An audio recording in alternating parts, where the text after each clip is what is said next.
Colonel Veerarao గారు, ఇంకొక అంశం, ఇప్పుడు ఐఆర్జీసీలో చీలిక దాదాపు that is next to impossible.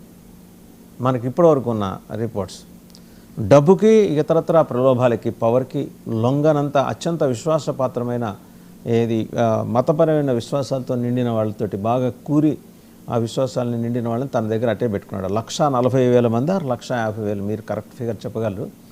వేరస్ Iranian army 7.5 lakhs ఉంది. ఇది ఇరానియన్ ఆర్మీ కన్నా కూడా ఈ ఇస్లామిక్ రెవల్యూషనరీ గ్రూప్, అది ఐఆర్జీసీ గాడ్స్ కార్ప్స్, అది చాలా బలమైంది. అదే డెసిషన్ మేకింగ్ అంతా కూడా దాని చుట్టే జరుగుతుంది. సో ఇరానియన్ ఆర్మీ కూడా ఇప్పుడు వీళ్ళతో కలిసిన ఎక్కడో ఒక చీలికైతే తీసుకురాగలిగారు, మొస్సాద్ కానీ సిఐఏ కానీ. ఆ చీలిక పవర్ కోసమా లేకపోతే ఇంకా ఇతరత్ర డబ్బు కోసమా? ఇంకా డబ్బుకు లొంగే రకం అయితే ఐఆర్జీసీ కాదు. ఇంకా వాళ్ళకు ప్రిన్సిపల్ పెట్టుకున్నారు, ఖచ్చితంగా. కానీ పవర్ ఎందుకంటే ఇప్పుడు మా ప్రపంచంలో మత ఛాందసవాదం మీద ఈ ఇరాన్ గవర్నమెంట్ ఆయతల్లా సిస్టమ్ అంతా మౌల్వీస్ ఆధారపడి ఉంది. అయితే దాదాపు లాస్ట్ 40 ఏళ్లలో చూసిన తర్వాత వీళ్ళందరికీ ఓల్డ్ సిస్టమ్స్, వెస్టర్న్ సిస్టమ్స్ కొంచెం నచ్చుతున్నాయి. Especially liberalised economy, liberalised information, age of social media, internet ఇవన్నీ వచ్చిన తర్వాత మ్యాక్సిమం పీపుల్ ఎంత ఛాందసవాదంగా ఉండాలనుకున్నా కానీ లిబరలైజేషన్కి ప్రిఫరెన్స్ ఇవ్వక తప్పదు. ఎందుకంటే లైఫ్ స్టైలే మారిపోయింది. దాని తర్వాత ఈ పవర్ స్ట్రక్చర్, ఇప్పుడు ముందర ఖొమైనీ ఉండేవారు, తర్వాత ఖమేనీ అయ్యారు, ఇప్పుడు మొస్తఫా ఖమేనీ అవుతున్నారు. ఒకవేళ నెక్స్ట్ ఎవరైనా లైన్లో ఉంటే ఇంకా వాళ్ళు ఉన్న బ్రదర్స్ లేకపోతే అంకుల్స్, అంటే పెద్దనాన్న చిన్ననాన్నలు. సో ఇదేంటంటే ఫ్యామిలీ స్ట్రక్చర్ కింద అయిపోతుంది. అంటే ఇది ఒక type of monarchy come theocracy అవుతుంది. సో ఇది కూడా చాలా మందికి నచ్చదు. ఇంకా సెకండ్ థింగ్ అంటారా, ఈ హెజ్బుల్లాని, హమాస్ని, హౌతీస్ని అడ్డు పెట్టుకుని ముస్లిం వరల్డ్లో లీడర్షిప్ సంపాదించడం అంత ఈజీ కాదు. సౌదీ అరేబియా, యుఏఈ ఇటువంటి కంట్రీస్ ఏమైనా అంటే ఎకానమీ లిబరలైజ్ చేసి చాలా డెవలప్మెంట్కి దిశగా వెళ్ళిపోయింది. ఆల్రెడీ వాళ్ళు ఆయిల్ డిపెండెన్సీ తగ్గించేస్తున్నారు. కేవలం ఆయిల్ ఇన్కమ్ మీద వాళ్ళు ఆధారపడట్లేదు. హోల్సేల్ ట్రేడ్ మీద, డిస్ట్రిబ్యూషన్ మీద, ప్రొడక్ట్స్ డిస్ట్రిబ్యూషన్ మీద, షిప్పింగ్ లైన్స్ మీద, ఏవియేషన్. ఇప్పుడు ప్రస్తుతానికి ప్రపంచంలో చూస్తే కేవలం బ్రిటిష్ ఎయిర్వేస్, కొంతవరకు American Airways, German, Japanese, Singapore తప్పితే మిగతావన్నీ Middle East countries international airways. International ఎయిర్వేస్కి హబ్స్ కిందకు పెట్టుకున్నారు సెంటర్లో. ఆ హబ్స్ వల్ల యుఎస్ఏ కూడా కోఆపరేట్ చేసింది వాళ్ళకి. వీసా కన్ఫర్మేషన్ కోసం మీరు అమెరికా వెళ్ళిన తర్వాత వీసా కన్ఫర్మేషన్ చెకింగ్ చేయించుకోవాల్సిన అవసరం లేదు. దుబాయ్లో కానీ అబుదాబిలో కానీ చెకింగ్ అయిపోయిన తర్వాత డైరెక్ట్గా మీరు వీసాలోకి డొమెస్టిక్ ట్రావెలర్ లాగా ప్యాసింజర్లా మారిపోతారు. సో అంత పరిస్థితి తీసుకొచ్చారు. ఇది ఇరాన్ వాళ్ళు చూస్తున్నారు. ఇదే ఫండమెంటలిజంలో ఉంటే డెవలప్మెంట్కి ఆస్కారం చాలా తక్కువ ఉంది. అందువల్ల వాళ్ళందరూ యాటిట్యూడ్నల్గా కూడా మారి ఉండొచ్చు. తర్వాత పవర్, ఎప్పుడు power is one of the biggest corruptive principles of intelligence agencies.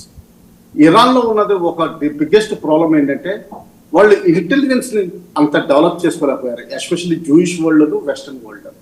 అది మనం గమనించాలి. కల్నల్ రావు గారు, సరే, దాంతోపాటు ఇప్పుడు నిన్న మొన్న రిపోర్ట్స్ వస్తున్నాయి ఇంటర్నేషనల్ మీడియాలో ఏంటంటే they have developed Khyber 4th generation ballistic missile.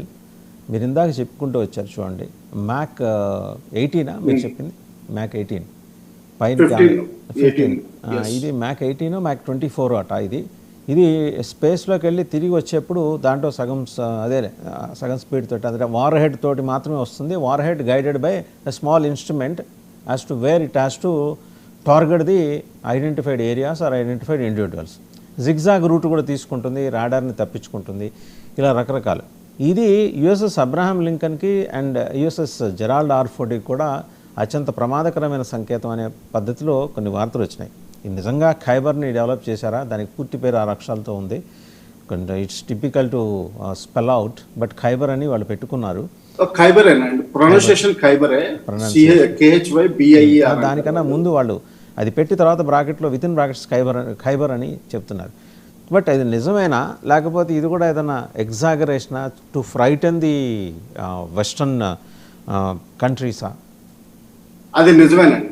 దాంతోపాటు మీరు అన్నదాటితో పాటు మల్టిపుల్ వార్ హెడ్స్, అంటే అది గగనతలంలో 120,20,000 అడుగులు అలా బయటికి వెళ్ళిన తర్వాత అక్కడి నుంచి కిందకు వచ్చేటప్పుడు అది మల్టిపుల్ వార్ హెడ్స్ కూడా అవుతుంది.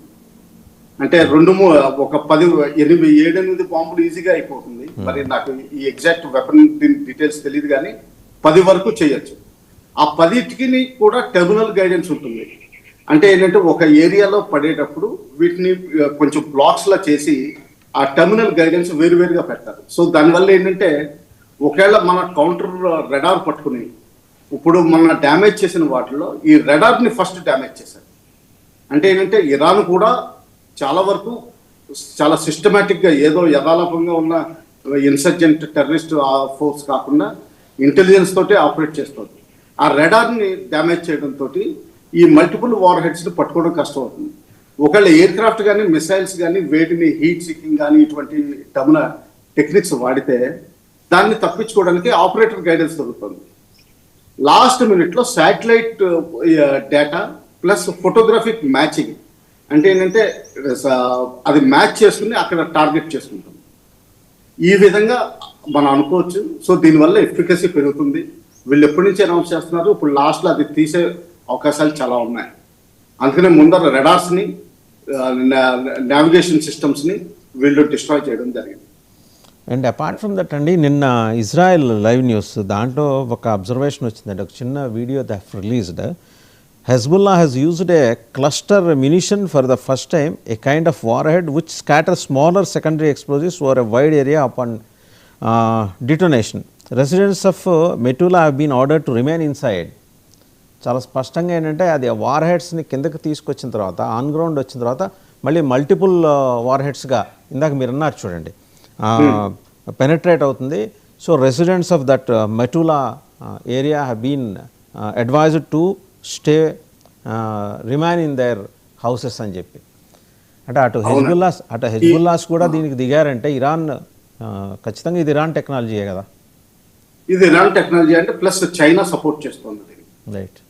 China and Russia to some extent, మేజర్గా చైనాగా అనుకోవచ్చు మనం.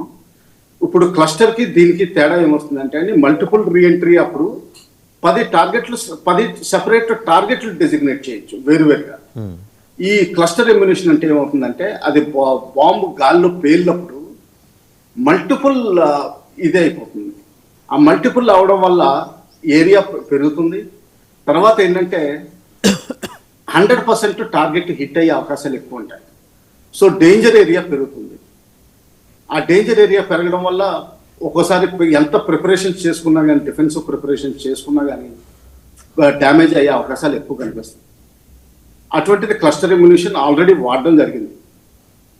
సో ఆ టెక్నాలజీ వాళ్ళ దగ్గర ఉంది. హిజ్బుల్లాకి ఇచ్చారని నేను అనుకోవచ్చు. ఒకవేళ హమాస్కి ఇచ్చారు అంటే మాత్రం అది విపరీతమైన యుద్ధానికి దారితీస్తుంది. హౌతీస్కి కూడా ఇచ్చే అవకాశం కనిపిస్తుంది, ఎందుకంటే వాళ్ళు సముద్రంలో ఫైర్ చేస్తారు. ఒక 2-3 షిప్స్ కలిపి వెళ్తూ ఉంటే ఈ క్లస్టర్ ఎమ్యునిషన్ వల్ల ఒక షిప్ కాకపోతే ఇంకో షిప్ డ్యామేజ్ అయ్యే అవకాశాలు చాలా ఎక్కువ ఉంటాయి దాంట్లో. ఎస్, ఆ టెక్నాలజీ మిసైల్ టెక్నాలజీలో మాత్రం ఇరాన్ చాలా విధంగా ఇన్వెస్ట్ చేసింది.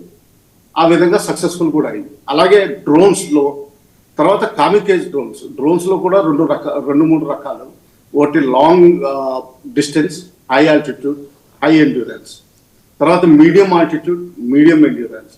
ఈ షార్టర్ ఆల్టిట్యూడ్ ఏవైతే ఉన్నాయో, షార్టర్ ఎండ్యూరెన్స్ ఏవైతే ఉన్నాయో, ఇవన్నీ కామికేజీ డ్రోన్స్ కింద మారుస్తున్నారు వాళ్ళు. చిన్నవి ఇవి రడార్కి వెంటనే పట్టుకోవడం కష్టం అవుతుంది, సైజు చిన్నది కాబట్టి. తర్వాత ఇది ఏంటంటే ఇంకా సూసైడల్ మిషన్ మీదే వెళ్తుంది. అది ఇంకా వెనక్కి తిరిగి ప్రయత్నం లేదు. సో దానివల్ల ఏంటంటే టార్గెట్ హిట్ కాకపోయినా కానీ దాని పక్కన ఉన్న కొలెటరల్ డ్యామేజ్ అంటాం మనం. ఆ కొలెటరల్ డ్యామేజ్ కూడా దుబాయ్, ఎమిరేట్స్లోనూ ఎక్కువ చూస్తున్నాం, ఇంక్లూడింగ్ సౌదీ అరేబియా. ఆ కొలెటరల్ డ్యామేజ్ బేసికలీ దీనివల్లే జరుగుతుంది. కామికేజీ డ్రోన్స్, సైప్రస్లో కూడా కామికేజీ డ్రోన్స్ వాడారు వీళ్ళు. అయితే సైప్రస్లో ఎందుకు వాడారు ఇది అర్థం కావట్లేదు. ఎందుకంటే బ్రిటన్ అప్పటి వరకు నాన్ కమిటల్గా ఉంది. ఇప్పుడు అక్కడ వాడడం వల్ల బ్రిటన్ ని డ్రా చేయడం జరుగుతుంది. అది అన్నెసరీగా ఒక్కోసారి ఇరాన్ తన స్ట్రాటజీలో అన్నెసరీగా బ్రిటన్ ని నాటోని ఇంక్లూడ్ చేసుకుందా అవసరం లేకపోయినా అని అది కొంచెం తప్పిదం చేసిందని అనుకోవచ్చు. చెప్పండి. అయితే ఇక్కడ స్పష్టంగా చూస్తుంటే అర్థం కాని విషయం, లేకపోతే అర్థం కానట్టు బయట ప్రపంచానికి కనిపిస్తున్న విషయం ఏంటంటే, ఇరాన్ సాటి ఇస్లామిక్ నేషన్స్ మీద దాడి చేయటం. వాళ్ళ టార్గెట్స్ చాలా స్పెసిఫిక్గా కమర్షియల్ ఎస్టాబ్లిష్మెంట్స్ కనిపిస్తున్నాయి. And to ఫ్రైటన్ the tourist community from across the globe, అదొకటి కనిపిస్తుంది. అలా చేయటం ద్వారా వీళ్ళ ఆర్థిక వ్యవస్థల్ని, వాళ్ళ వెన్నెముకల్ని మీద దెబ్బ కొట్టి కుదేలైపోవటం. సరే, యుఎస్ ఎంబసీలు, యుఎస్ కాన్సులేట్స్ ఉంటే వాటి మీద ఎలాగో అటాక్ చేస్తూ వస్తున్నారు. ఏ ఒక్కరిని వదిలిపెట్టలేదు. ఈ 7 దేశాలు, ప్రత్యేకించి దండం పెట్టిన దేశాలను కూడా వదల్లా, మధ్యవర్తిత్వం వహించిన దేశాలని వదల్లా. ఏ మెసేజ్ అంటే, వాళ్ళు ఇస్లామిక్ వాళ్ళంతా బయట ప్రపంచానికి ఇప్పటివరకు ఉన్న మెసేజ్ ఏంటి, వీళ్ళంతా ఒకటే, సందర్భం వస్తే అందరూ ఒకటే అవుతారని. కానీ అలా కాదు, వీళ్ళలో కూడా గ్రూపులు ఉన్నాయనే విషయం ఎస్టాబ్లిష్ అయింది. అది షియా సున్నీ గొడవ, లేకపోతే ఇరాన్ అస్తిత్వం గొడవ.